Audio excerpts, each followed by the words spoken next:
Hello बच्चों, कैसे हैं आप सब। आई होप सब अच्छे हैं। सर्वोच्च क्लास में फिर से आपका स्वागत है। Myself Gaurav Garg. आज हम स्टार्ट कर रहे हैं बच्चों chapter 10 cell cycle and cell division.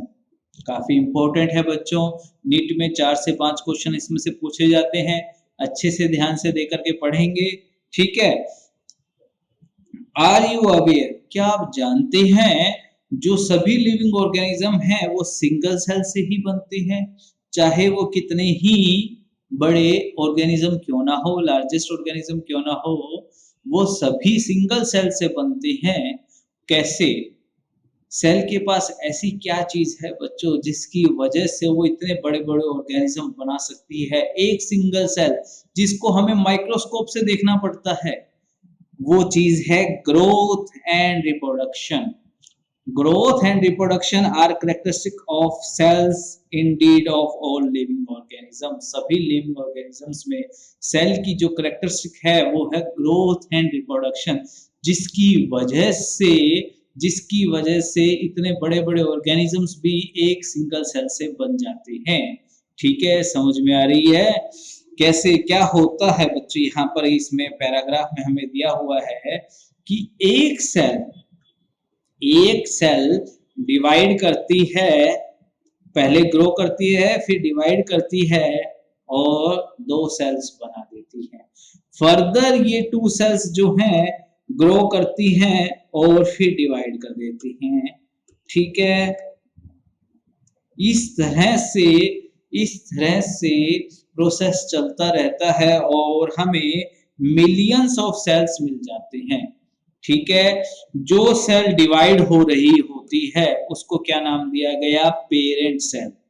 ठीक है, और जो सेल फॉर्म होती है उसको क्या नाम दिया गया? Daughter cell. और जब ये दोबारा से डिवाइड होनी शुरू हो जाएगी तो ये पेरेंट सेल्स बन जाती हैं बच्चों। ठीक है, जनरल बात है यहाँ पर। ठीक है, आगे आते हैं। आगे एक बार इसको थोड़ा सा रब कर लेते हैं। ठीक है, आगे क्या बात दी हुई है? Cell cycle. सेल डिवीजन जो है वेरी इंपॉर्टेंट है, प्रोसेस है लिविंग ऑर्गेनिजम्स के लिए। इसमें क्या क्या होता है? डीएनए रेप्लिकेशन होता है, सेल ग्रोथ होता है। ठीक है, लेकिन यहाँ क्या दिया हुआ है, ये बात थोड़ा सा इंपॉर्टेंट है। जो सेल डिवीजन है, डीएनए रेप्लिकेशन है और सेल ग्रोथ है, वो कोऑर्डिनेट वे में होना जरूरी है बच्चों।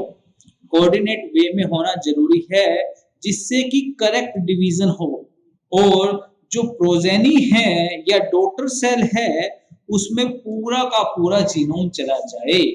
ठीक है, कोऑर्डिनेटेड वे में और कंट्रोल वे में होना काफी जरूरी है ताकि जो भी कैरेक्टर्स हैं, जीन है या जीनोमिक इंफॉर्मेशन है, वो प्रोजेनी में प्रॉपर रूप से चली जाए। ठीक है, इस सीक्वेंस ऑफ इवेंट्स को, यानी कि डीएनए रेप्लिकेशन होना, सेल ग्रोथ होना, सेल के कॉन्स्टिट्यूएंट्स बनना और उनका डिवीजन होना, इस प्रॉपर इन सीक्वेंस को क्या कहा गया है? सेल साइकिल कहा गया है।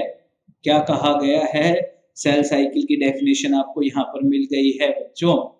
ठीक है, आगे ये लाइन काफी इंपॉर्टेंट है बच्चों, थोड़ा सा हमें समझने में, आगे चैप्टर समझने में इजी रहेगी। ठीक है, क्या होता है? जो साइटोप्लाज्म की ग्रोथ है, जो इंक्रीमेंट है साइटोप्लाज्म में, वो कंटिन्यूअस होता है, मतलब वो चलता ही रहता है। जबकि डीएनए जो सिंथेसिस है या डीएनए रेप्लिकेशन जो है वो सिर्फ एक ही फेज पे होता है, एक ही स्टेज पर होता है।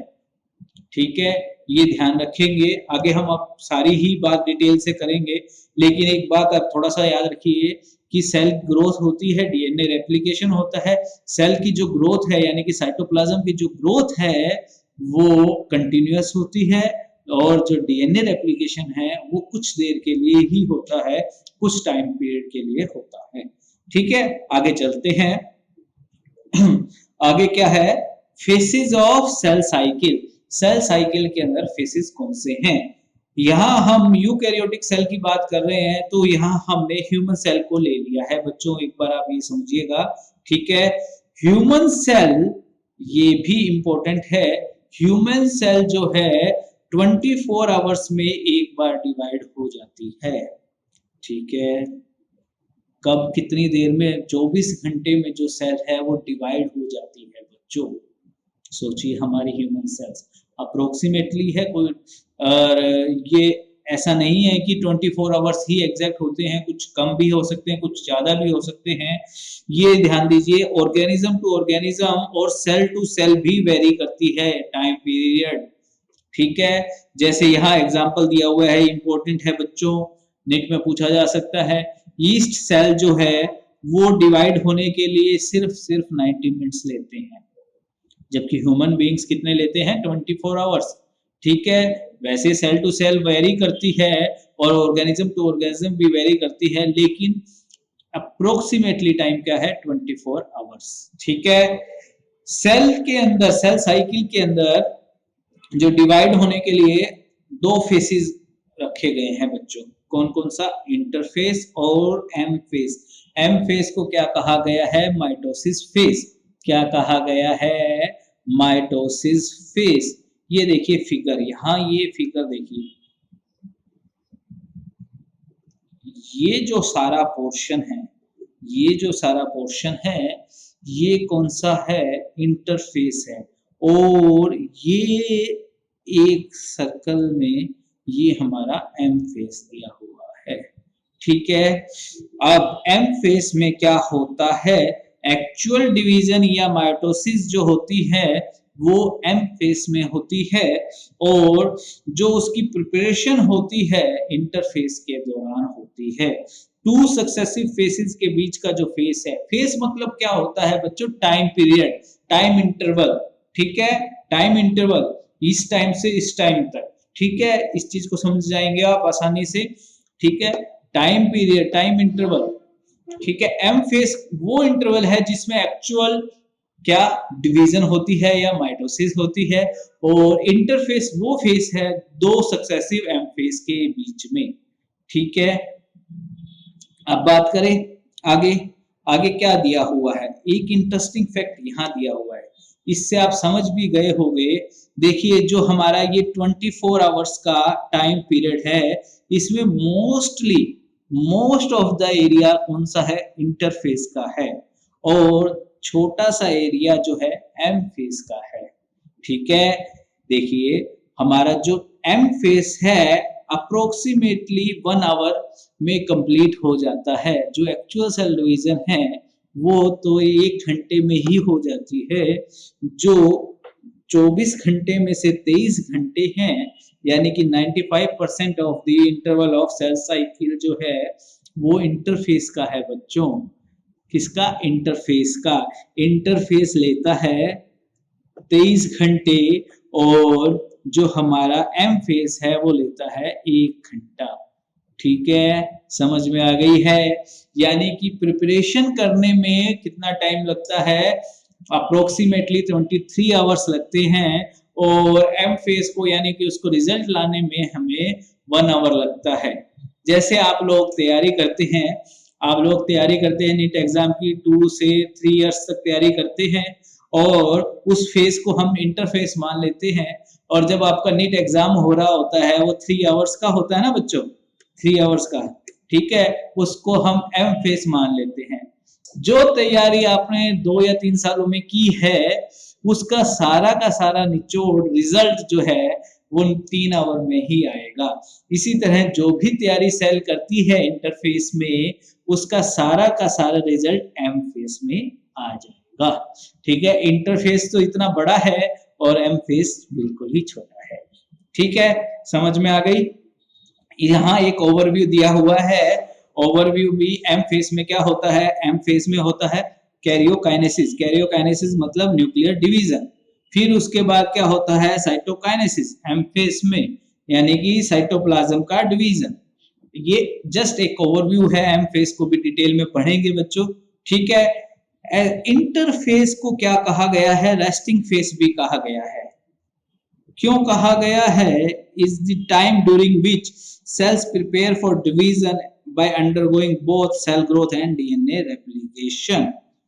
ठीक है, रेस्ट फेज में है, सेल ग्रो कर रहा है, अपने आप को बढ़ा रहा है, उसे डीएनए रेप्लिकेशन कर रहा है, इसलिए इसको रेस्टिंग फेज भी कहा जाता है। ठीक है, समझ में आ गई। अब इंटरफेस की बात करते हैं। इंटरफेस के अंदर 3 फर्दर फेसेस हैं। 3 फर्दर फेसेस मतलब 23 घंटे को डिवाइड कर दिया गया है, मतलब टाइम पीरियड को डिवाइड कर दिया गया है। किस टाइम में क्या क्या चीजें होती हैं वो हमें यहाँ पर बताई गई हैं। पहला फेस है G1 face, gap 1, S face, synthesis face और G2 फेस, गैप 2 फेस। एक बात यहाँ पर ये ध्यान रखिएगा, नेट में क्वेश्चन पूछा जाता है बच्चों इनका सीक्वेंस, पहले G1 फिर S फेस फिर G2 फेस फिर आता है हमारा M फेस। नेट में आ चुका है क्वेश्चन, सीक्वेंस याद रखेंगे। ठीक है, सीक्वेंस काफी इंपॉर्टेंट है, नेट में आ चुका है। ठीक है, तो क्या क्या होता है, G1 फेज कब स्टार्ट होता है, जब कोई सेल बन जाती है, डॉटर सेल बन गई है मान लीजिए और उसकी माइटोसिस होकर के कंप्लीट हुआ है। ठीक है, तब से G1 स्टार्ट हुआ उस सेल का, और जब तक कि डीएनए रेप्लिकेशन नहीं होता उस सेल के अंदर तब तक G1 फेज रहता है। ये देखिए, interval between mitosis and initiation of DNA replication. ठीक है, डीएनए रेप्लिकेशन, जब तक डीएनए रेप्लिकेशन स्टार्ट नहीं होता, कोई भी नई सेल बनी है माइटोसिस से और उसके अंदर जब तक अपना डीएनए रेप्लिकेशन स्टार्ट नहीं होता तब तक G1 फेस रहता है। ठीक है, समझ में आ गई, G1 फेस रहता है। G1 फेस का की फीचर क्या है बच्चों, वो मेटाबॉलिकली एक्टिव होती है और कंटिन्यूअस ग्रो करती रहती है। ठीक है, आगे ये लाइन इंपॉर्टेंट है, but does not replicate DNA. ठीक है, ये की फीचर है, मतलब की पॉइंट है जो हमें दिया गया है डीएनए रेप्लिकेशन का, कि डीएनए रेप्लिकेशन जो है G1 फेस में नहीं होती। G1 फेस में मेटाबॉलिकली एक्टिव रहता है लेकिन डीएनए रेप्लिकेशन नहीं होती। मेटाबॉलिक एक्टिविटी का मतलब कार्बोहाइड्रेट्स, लिपिड्स, प्रोटीन, न्यूक्लियोटाइड ये सब बनाते हैं बच्चों को। ठीक है, सब बनाते हैं, हिस्टोन प्रोटीन भी बनाते हैं, नॉन हिस्टोन प्रोटीन भी बनाते हैं, जो ऑर्गेनेलीज हैं उनको वो भी डेवलप करते हैं। ठीक है, लेकिन डीएनए रेप्लिकेशन नहीं करते। ठीक है, समझ में आ गई है। G1 फेस का की फीचर हमें पता चल चुका है, मेन पॉइंट हमें पता चल चुका है। इसी तरह S फेस का यानी कि सिंथेसिस फेस का क्या की फीचर है कि डीएनए सिंथेसिस या उसकी रेप्लिकेशन होती है। इस फेस में क्या होती है, S फेस में जो डीएनए है वो डबल हो जाता है। मान लीजिए एक पेन है वो 2 बन गए, तो यानी कि वो डबल हो गया, यानी कि एक डीएनए है तो डीएनए 2 हो गए। जैसे कि यहाँ दिया हुआ है 2C डीएनए है तो वो 4C डीएनए हो जाएगा। ठीक है, लेकिन एक तो ये की फीचर ये है डीएनए रेप्लिकेशन होता है, दूसरा की फीचर क्या है एस फेस का, कि जो हमारा क्रोमोसोम का नंबर है बच्चों वो इंक्रीज नहीं होता। क्या क्रोमोसोम का जो नंबर है वो इंक्रीज नहीं होता। मान लीजिए एस फेज स्टार्ट होने से पहले क्रोमोसोम का नंबर 2n था, तो एस फेज खत्म होने के बाद भी जो क्रोमोसोम है वो 2n ही रहेंगे। डीएनए इंक्रीज हो रहा है, डीएनए डबल हो रहा है बच्चों, लेकिन क्रोमोसोम डबल नहीं हो रहा। एस फेज के अंदर ये की फीचर है, याद रखेंगे। ठीक है, इंपॉर्टेंट है बच्चों। ठीक है, एक बात और कर लेते हैं, यहां दिया हुआ है एनिमल सेल्स।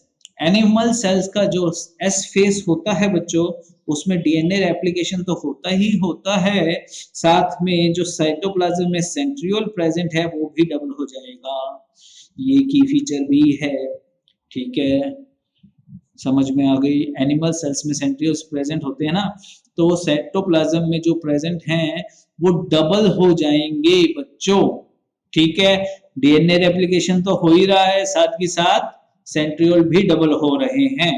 और G2 फेज में क्या है, प्रोटीन सिंथेसिस की फीचर है। प्रोटीन वो प्रोटीन्स बन जाते हैं जो माइटोसिस में जरूरत होती है G2 फेस में। और सेल ग्रोथ कंटिन्यूस, सेल तो कंटिन्यू ग्रो कर ही रही है, साइटोप्लाज्म तो ग्रो कर ही रहा है। ये तो आपको शुरू में ही बता दिया था कि सेल तो कंटिन्यूस ग्रो करती ही रहेगी चाहे कोई सा भी फेस हो। समझ में आ गई? कोई दिक्कत नहीं है, ठीक है। अब दोबारा से एक बार रिवाइज करते हैं। G1 फेस वो फेस है, माइटोटिक डिवीजन खत्म हुआ और जब तक कि डीएनए रेप्लिकेशन स्टार्ट नहीं हो जाता उस टाइम की जो सेल है उसको G1 फेस या G1 फेस सेल कहा जाता है, ठीक है। उसका की फीचर क्या होता है? की फीचर क्या होता है? मेटाबॉलिक एक्टिविटी रहता है लेकिन डीएनए रेप्लिकेशन स्टार्ट नहीं होता, ठीक है। एस फेस की बात करते हैं। एस फेस यानी कि सिंथेसिस फेस, उसमें क्या होता है? उस फेस के अंदर डीएनए रेप्लिकेशन स्टार्ट हो जाता है, डीएनए जो है डबल हो जाता है लेकिन क्रोमोसोम्स नंबर जो है वो सेम रहते हैं।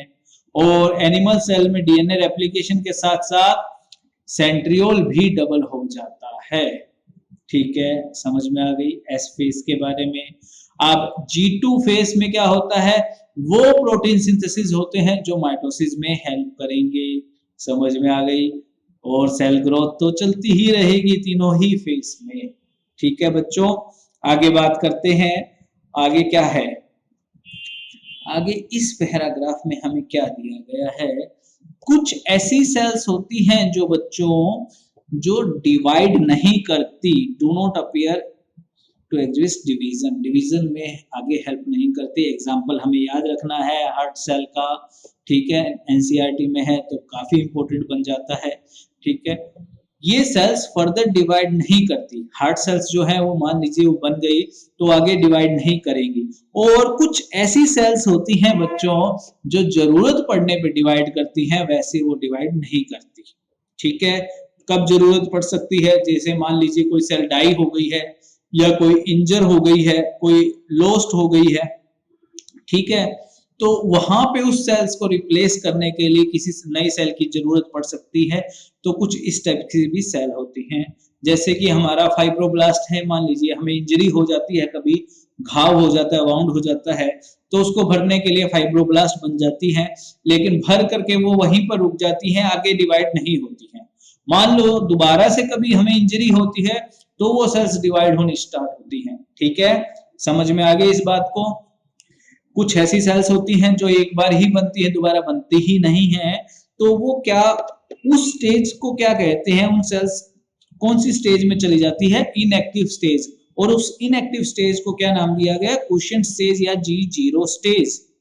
G0 स्टेज जब हमारी सेल माइटोटिक डिवीजन बन करके G1 में आती है, G1 से वो सीधी G2 में चली और G0 में चली जाती है, ना कि वो S फेस में जाती है और ना ही वो G2 फेस में, ठीक है। वो हमारी G0 फेस में चली जाती है G1 फेस से, ठीक है। और फर्दर वो आगे कहीं पर भी नहीं जाती, मेटाबॉलिकली एक्टिव रहती हैं। इनएक्टिव स्टेज का मतलब ये नहीं है कि वो काम नहीं करेंगी, वो काम करेंगी, लेकिन क्या काम करेगी? मेटाबॉलिकली एक्टिव रहेंगी लेकिन फर्दर डिवाइड नहीं करेंगी। इस फेज को, इस सेल्स को, इन टाइप की गैप को क्वोशिएंट स्टेज कहा गया है, ध्यान रखेंगे। G0, ठीक है। मान लीजिए कुछ सेल्स ऐसी होती हैं जिनकी रिक्वायरमेंट पड़ जाए तो वो वापस से हमारे इस फेस में आ जाती है, फर्दर डिवाइड करना शुरू कर देती है, लेकिन जब तक उसकी रिक्वायरमेंट ना हो तो वो 0-0 में ही पड़ी रहेंगी, एक्टिव रहेंगी, मेटाबॉलिकली हमारे शरीर के फंक्शंस करती रहेंगी लेकिन डिवाइड नहीं करेंगी, ठीक है। समझ में आ गई है? इंपॉर्टेंट है बच्चों, याद रखना, नीट में क्वेश्चंस पूछे जाते हैं इसमें से भी, ठीक है। हार्ट सेल्स यहाँ एग्जांपल दिया है, ये भी इंपॉर्टेंट है, ठीक है। उसके बाद ये पैराग्राफ में ये चीज भी इंपॉर्टेंट है, क्या होता है? जो माइटोटिक डिवीजन होती है हमें पता है वो डिप्लॉइड सेल्स में होती है, मोस्टली डिप्लॉइड सोमेटिक सेल्स में, एनिमल्स में। लेकिन कुछ एनिमल्स के एक्सेप्शंस क्या हैं? जैसे मेल हनी बी है, वहां हैप्लॉइड में भी माइटोसिस होती है, ठीक है, ये ध्यान रखेंगे। हैप्लॉइड सेल्स में भी माइटोसिस होती है। कौन सी है एग्जांपल? मेल हनी बी, ठीक है। इंपॉर्टेंट है। प्लांट्स में हमने पता ही है both haploid and diploid cells के अंदर माइटोटिक डिवीजन होती है। ये हमने चैप्टर 3 में हमने एक बार पढ़ चुके हैं। इसको थोड़ा सा रिवाइज कर लीजिएगा, याद कर लीजिएगा। ठीक है, आज हम यहीं तक करेंगे बच्चों, हमारा इंटरफेस कंप्लीट करेंगे। थोड़ा करेंगे लेकिन अच्छे से करेंगे, ये बात हमने शुरू से ही आपको कहा है। थोड़ा करना है लेकिन अच्छे से करना है, ताकि उससे रिलेटेड कोई भी क्वेश्चन आए तो हम उसको सोल्व कर सके, हमारे कॉन्सेप्ट अच्छे से क्लियर हो सके। ठीक है, कोई भी डाउट हो फिर भी पूछ लीजिएगा, मैसेज कर सकते हैं, कॉल कर सकते हैं, कमेंट करके पूछ सकते हैं। फेसबुक पर अपडेट्स हमारे चलते रहते हैं, इंस्टाग्राम पर, टेलीग्राम पर। ठीक है, प्ले स्टोर पर हमारी ऐप है सर्वोच्च क्लासेस के नाम से, उसे भी डाउनलोड कर सकते हैं। साथ ही साथ यूट्यूब चैनल को भी सब्सक्राइब कर लीजिए, ताकि वहां से भी आपको नोटिफिकेशंस मिलते रहें। नीट से रिलेटेड कोई भी नोटिफिकेशन है या हमारी कोई भी नई वीडियो है तो वहां पर आपको मिलती रहेंगी। ठीक है बच्चों, अपना ध्यान रखना है, अच्छे से पढ़ना है, कॉन्फिडेंस लूज नहीं करना है, कंफ्यूज नहीं होना है। Thank you very much.